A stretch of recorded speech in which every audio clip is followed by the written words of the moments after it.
dear folks. Welcome to season 7 of our On the Call series produced by the Stars Among Us. I am Ozzy, and I'm very happy that you tuned in to this thank you tour of mine. As you know, each episode is a thank you card to those who have impacted my life. And on this third episode of season 7, I'm shining light on David Gulick. Hello, David. Hello, Ozzy. Hey.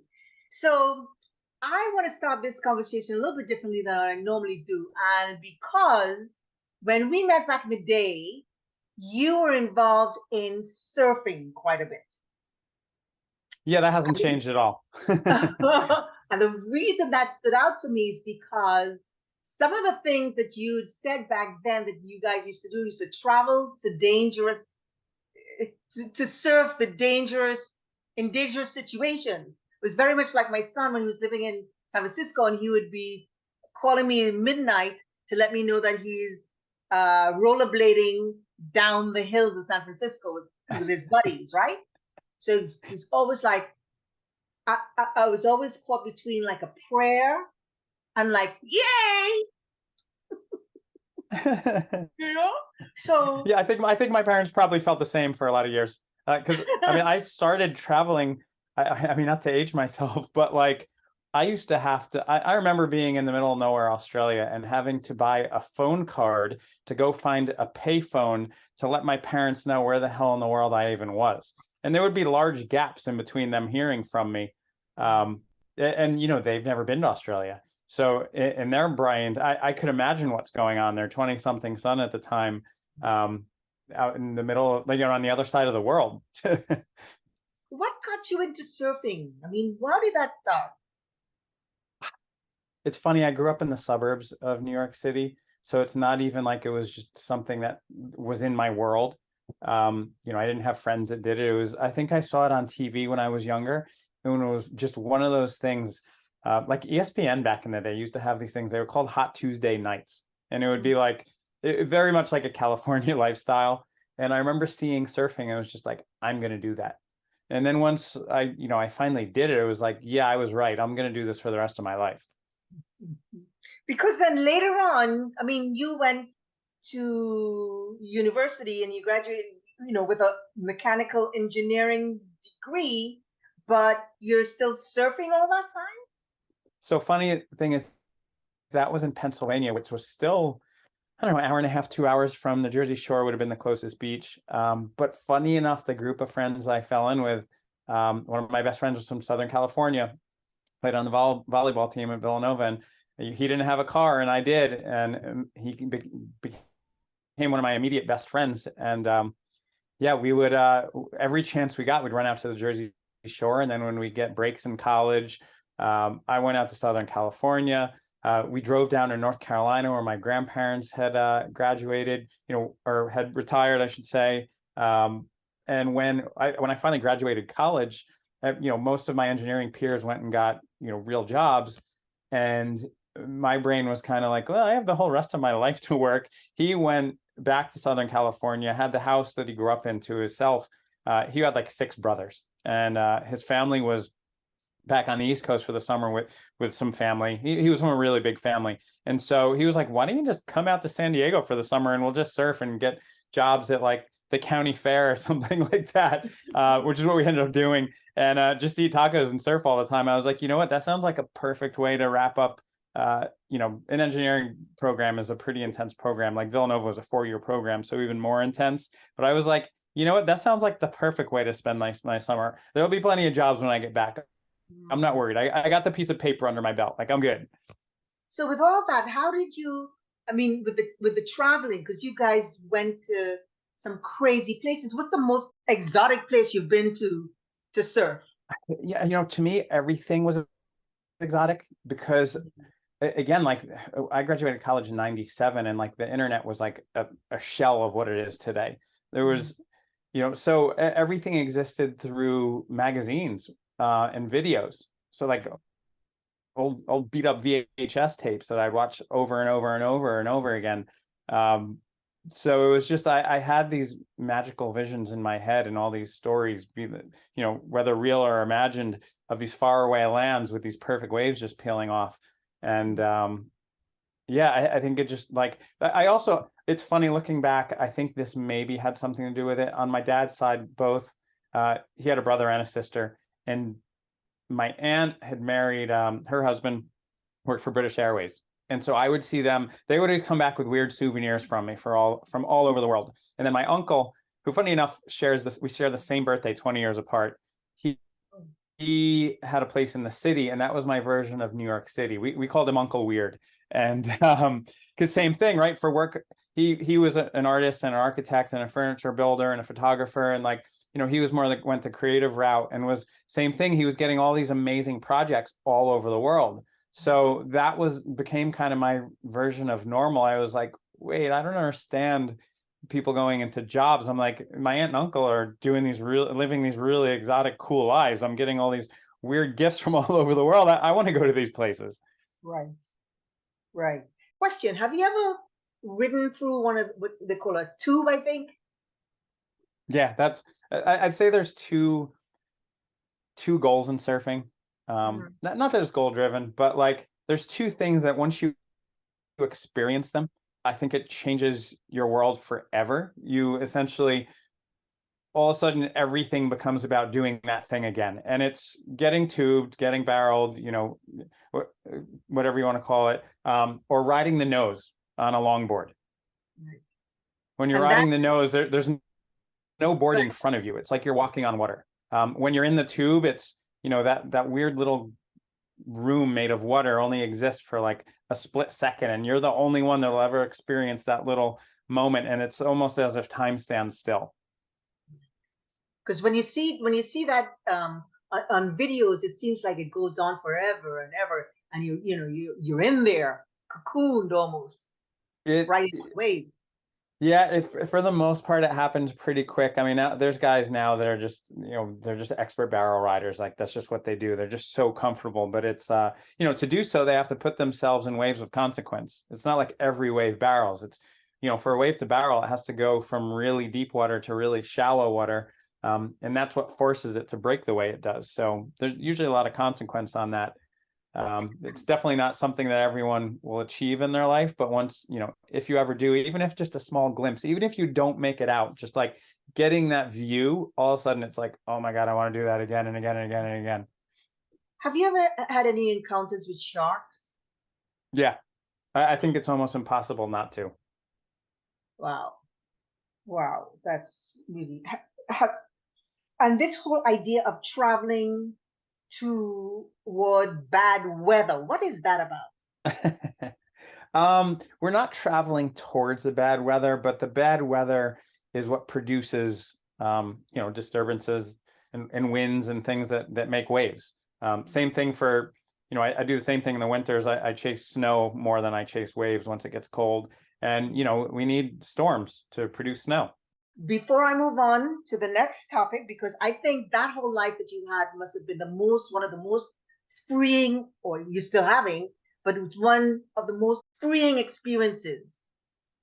Correct? Do I get that? I would agree. I mean, it's given me something to wake up for every day. Like it's funny, even though you're doing the same thing over and over again, like catching a wave, like it's never the same. No two waves are the same. No two destinations, like the whole experience of getting there, of immersing yourself in another culture, of learning new languages and trying different food and meeting new people from all over the world that are also on that same kind of path. It'll never get old. Communing with people and using words like gnarly and goofy and stuff like you that. Got it. Yeah. You're up on your lingo. I did a little check-in. So this particular episode is sponsored by an organization called ETIB, which stands for Even Though I'm Blind. It's a 501c3 non-profit registered company whose mission is to raise awareness and create a voice for legally blind and visually impaired creatives, to change the narrative and perception of blindness, like you got a Mr. Charles Powell, who holds a triple master's degree in criminal justice, and is currently working on his doctorate in business admin. So there's some really fabulous people out there, and they've sponsored your episode. Amazing. That's beautiful. Yes. And now going forward, I want to talk about the transition to real estate. How did that come about?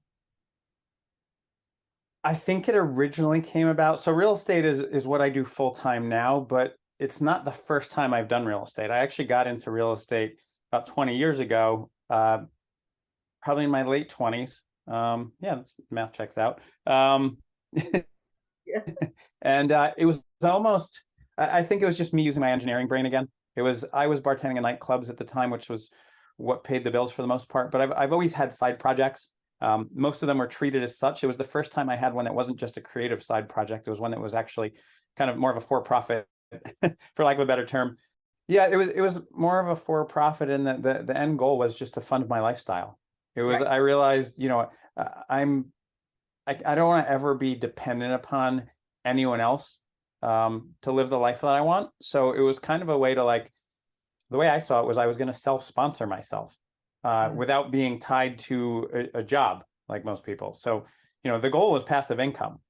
And, you know, back then it started reading books and going to seminars and finding other people that were doing it. And that's kind of how it began. So I began as an investor.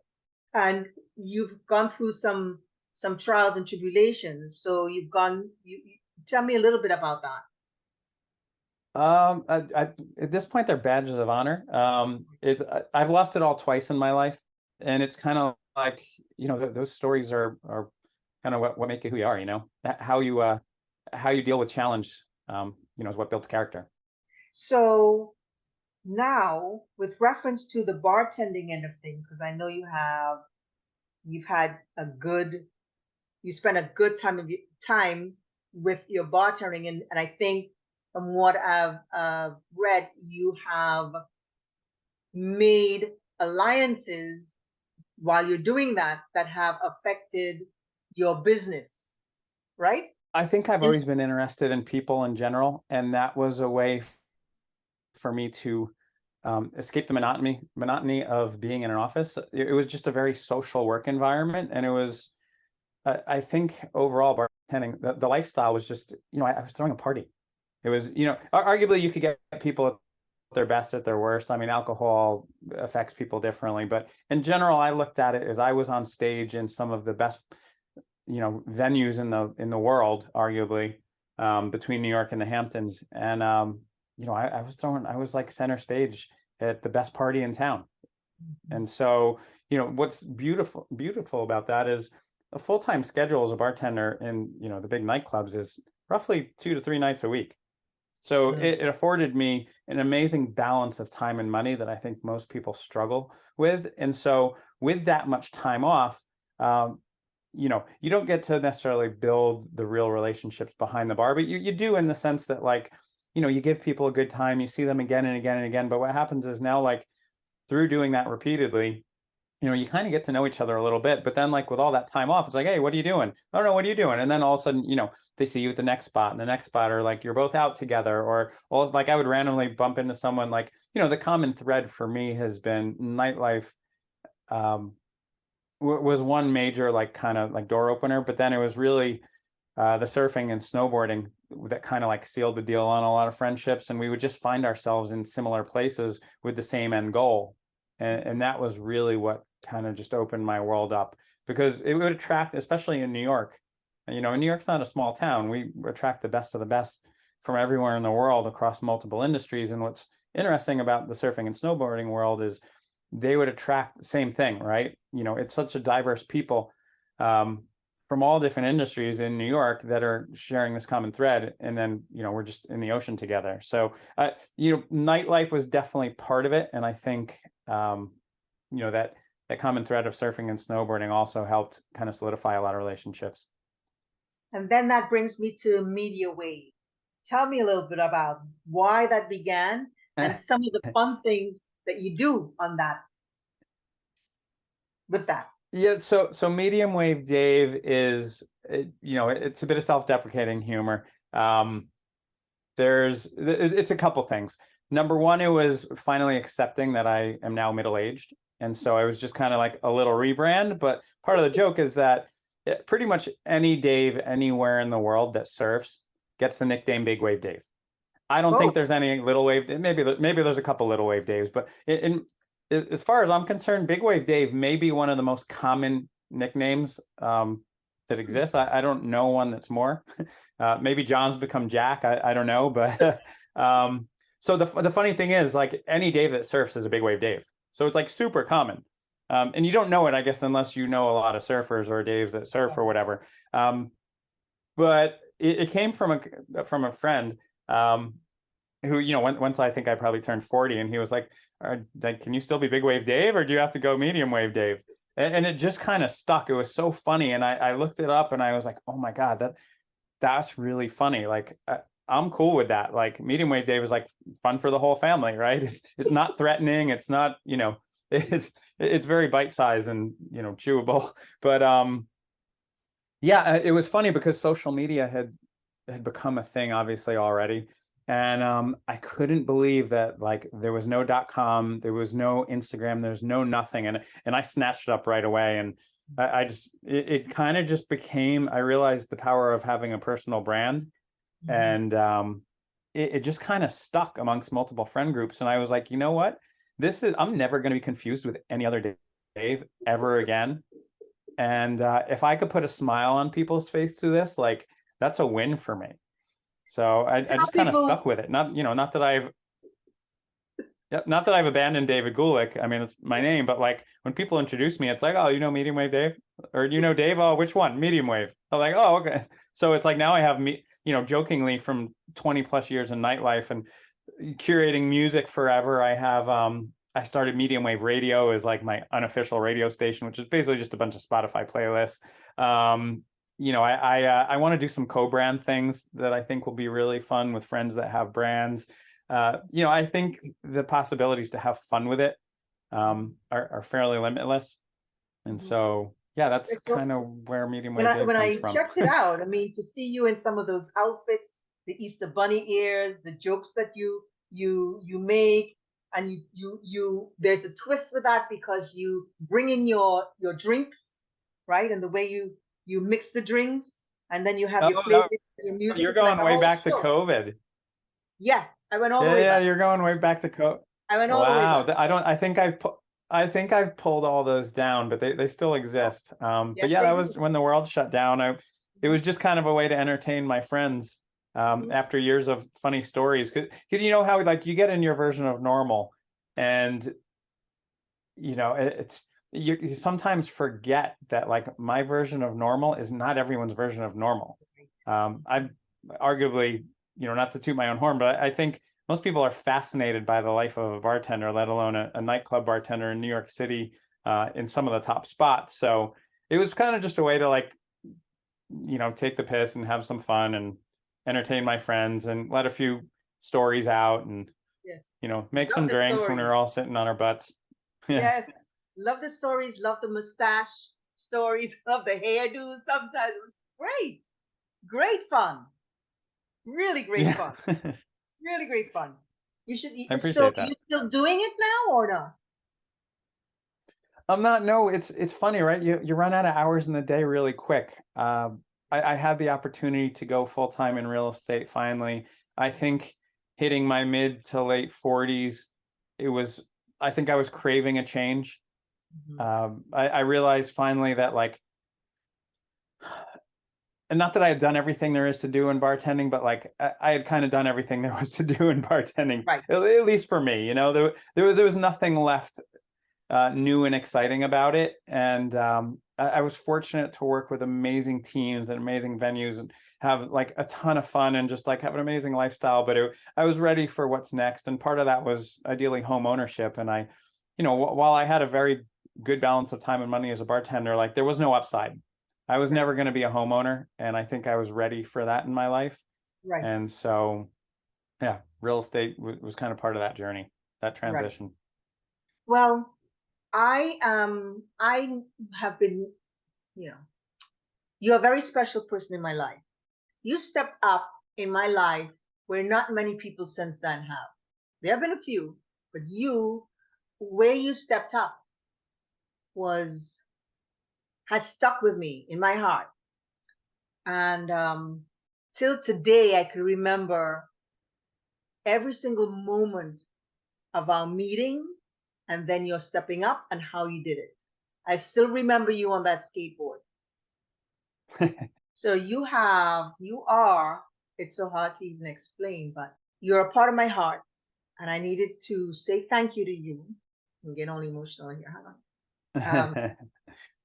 And to be able to do it in this way, not just a card, but in this way, for it to live forever in time. I really appreciate you. I appreciate all that you've done for me and always showing up, always answering that phone. And tell people where you're doing your real estate. Yeah, I mean, I guess Instagram. Honestly, the best way to get me, it's probably where I communicate with most people. People I've known for a lifetime. We communicate in DMs more than I do texts and phone calls, funny enough. But yeah, just Medium Wave Dave on Instagram. I'm pretty easy to find. And I am an agent in the Hamptons. And then I'm back as an investor again after 20-year hiatus after the first time I lost everything. You are a treasure. Audience, also, thank you very much for spending your valuable time with us today. This is David Gulick, friend for life. Please care to share, and remember, when you're on your beat, stay on the sunny side of the street safely, be health conscious and kind to one another, and don't forget to give thanks for the little and big gifts. David, I love you so much. Love you, Ozzy. Thank you so much. And, always a pleasure. Thank you. We'll talk again soon. Thank you.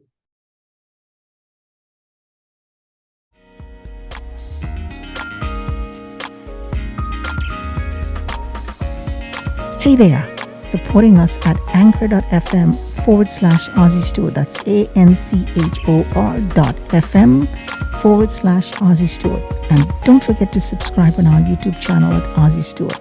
Yep, leave a comment.